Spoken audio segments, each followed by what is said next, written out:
c'était unanime. Tout le monde était dingue de la voiture. Il fallait qu'on fasse quelque chose qui mette ça en évidence.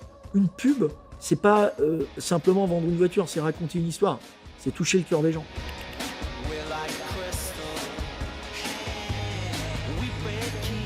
Arnaud Belloni, directeur marketing de la marque Renault.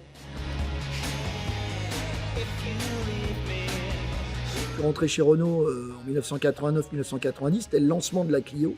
35 ans plus tard, 17 millions de voitures vendues plus tard, je travaille sur le lancement de la Clio 6e génération. Vous pensez bien que c'est un énorme honneur. En plus, il faut quand même dire que, à part, je dirais, la pub de lancement, il y a quand même des petites pépites. Elle a tout d'une grande, Pas assez cher mon fils en Europe, en Angleterre, Papa et Nicole, Vavavoum avec Thierry Henry. Elle a sa place dans l'histoire de la pub européenne, cette Clio. Donc oui, quand même, c'est un peu intimidant. Quand on a travaillé sur des films de lancement, parce qu'on avait déjà le film de Reveal, on s'est dit qu'il nous fallait un deuxième film. Et à un moment donné est arrivé ce film, qui est un film d'une grande évidence, puisque en fait, c'est l'histoire de Clio, la muse de l'histoire. Ce film aurait dû être le film de 1990, puisque quand en 90, les équipes de Renault changent le nom de la Renault 5 Super 5 pour faire une Clio, ils ne nous expliquent pas pourquoi. Pour être à la hauteur, on s'est dit qu'on allait faire un film grand spectacle. Un film épique, qui pourrait être un film de parfum, un film de l'industrie du luxe. Donc on y met les moyens. On a pris les meilleurs sur ce film. On a Rupert Sanders, qui n'est pas un réalisateur de pub exclusivement. C'est un réalisateur de long métrage. Il vient faire la réinterprétation de Blanche-Neige. C'est un mec qui maîtrise complètement ce qu'on voulait faire. On a filmé dans la grande bibliothèque de Budapest, qui est un lieu extraordinaire, et on en a fait un château. On a shooté toutes les scènes comme des pièces de théâtre, comme des tableaux, on peut dire. Et on a des scènes de rolling assez incroyables. Je suis super fier de ce film, il est très original et qui, je pense, va ravir le public parce que une pub, c'est pas simplement vendre une voiture, c'est raconter une histoire, c'est toucher le cœur des gens.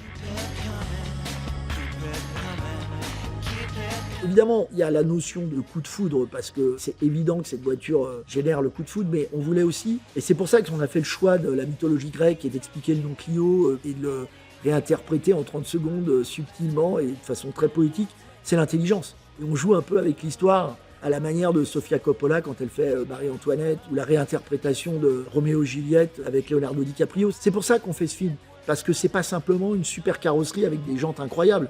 C'est plus subtil que ça, cette voiture, elle a Open Air Link, c'est-à-dire qu'elle a un tout système d'infotainment qui est opéré par Google, avec un GPS full screen. Vous pouvez regarder Canal+ quand vous attendez vos gamins à la sortie de l'école. Son moteur hybride dernière génération, il vous permet de rouler 1000 km. C'est une voiture bien dans l'air du temps.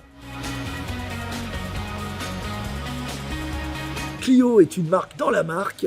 Clio est peut-être même plus connue que Renault, donc on a tout un dispositif pour célébrer l'arrivée de cette nouvelle Clio. Bien sûr, 2 films publicitaires, bien sûr de l'affichage géant, bien sûr une expo sur les Champs-Élysées au défilé Renault qui s'appellera Cliorama. On est en train de parler de la pop culture automobile contemporaine, avec des modèles incroyables, la Clio 16S, la Clio V6, la Clio RS. Elles seront toutes là, aux côtés de la nouvelle. On va délocaliser Cliorama à Rétromobile.